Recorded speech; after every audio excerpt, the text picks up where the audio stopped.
Hello, नमस्ते, welcome back to my channel. आज आपण बनवूया दाल खिचडी. पाऊस पण चालू आहे बाहेर आणि पावसात दाल खिचडी खायला एक नंबर लागतं आणि ते पण माझ्या पद्धतीने. चला, 2 ग्लास तांदूळ,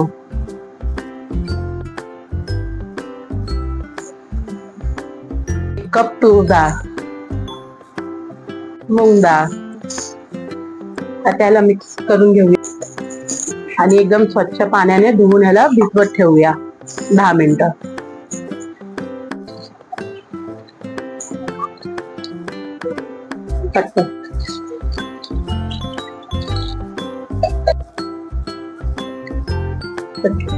ह्याला 10 मिनिटं झालेत भिजून.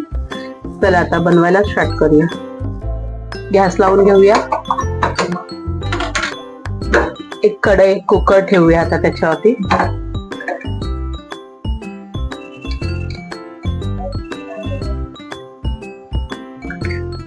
आता याच्यात टाकूया आपण भिजवलेले डाळ आणि तांदूळ.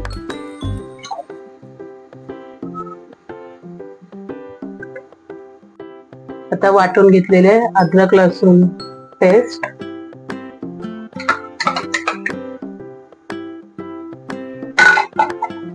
एक चम्मच तेल, एक चम्मच मीठ. आता हे फक्त शिजताना एवढंच मीठ टाकूया, नंतर मग चवीनुसार अजून थोडं ऍड करू.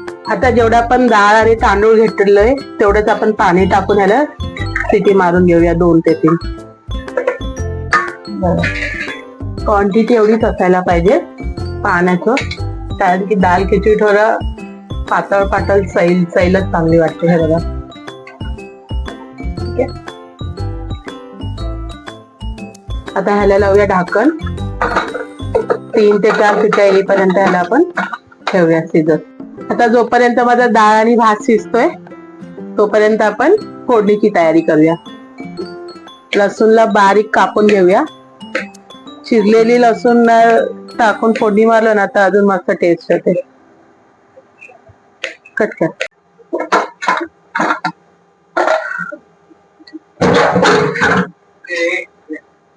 कट कर. नीला देऊया. चला, 2 चम्मच तेल,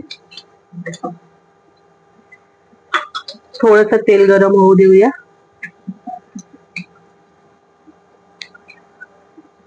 तेल झालंय गरम. आता त्याच्यात टाकूया थोडीशी राई,